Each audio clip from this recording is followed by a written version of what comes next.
Kubernetes 1.32, released on December 11, 2024, introduces a range of enhancements aimed at improving resource management, security, scheduling, and observability.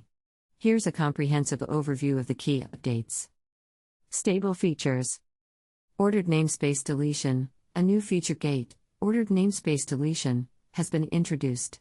When enabled, this ensures that during namespace deletion, pod resources are deleted before all other resources. This sequencing helps prevent issues where other resources might depend on pods, ensuring a cleaner and more efficient namespace removal process. Automatic removal of persistent volume claims, PVCs, in stateful sets. Kubernetes now supports the automatic deletion of PVCs created by stateful sets when they are no longer in use. This streamlines storage management and reduces the risk of orphan volumes. Beta features. Volume group snapshots. This feature allows for crash-consistent snapshots across multiple PVCs, simplifying backup and recovery workflows for stateful applications. It ensures that related volumes can be captured simultaneously, maintaining data consistency across applications that span multiple volumes. Recovery from volume expansion failure. Kubernetes can now retry volume expansion with a smaller size if an initial attempt fails, reducing the risk of data loss or corruption during the process. This enhancement improves the resilience of storage operations and ensures that workloads remain stable even when expansion issues occur. Alpha features. Asynchronous preemption in scheduler. The scheduler can now evict low-priority pods in parallel to accommodate high-priority pods, minimizing delays in scheduling and improving cluster efficiency. This approach allows for more responsive scheduling decisions, especially in environments with fluctuating workloads. Common Expression Language, CEL, expressions for admission policies. Administrators can write simple rules using CEL to automatically adjust or modify resources during creation, such as adding labels or setting default values, without the need for custom webhooks. This simplifies policy enforcement and reduces the complexity of admission control configurations.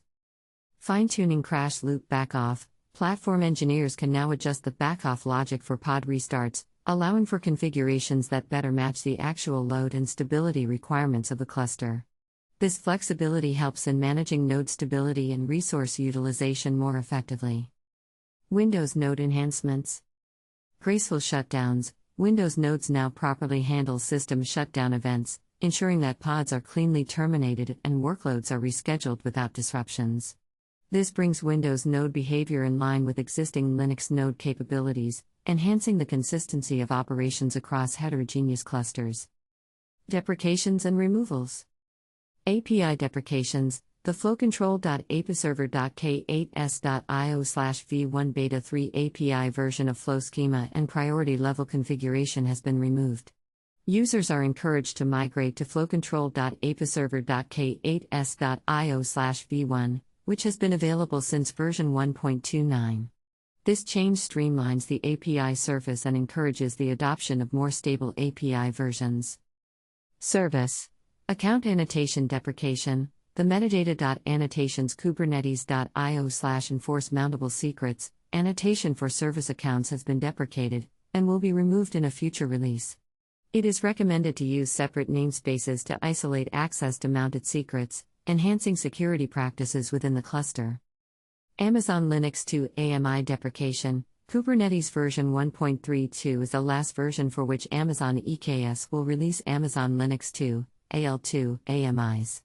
From version 1.33 onwards, Amazon EKS will continue to release Amazon Linux 2023, AL 2023, and Bottle Rocket-based AMIs. Users are advised to plan their migration to these newer operating systems to ensure continued support and compatibility. These updates reflect Kubernetes' ongoing commitment to enhancing performance, security, and user experience across diverse workloads and environments. Custom resource field selectors. Users can now define custom field selectors for their custom resource definitions, CRDs, enabling more precise querying and enhanced API efficiency. This feature provides the same filtering capabilities available for built-in Kubernetes objects to custom resources, promoting better API design practices.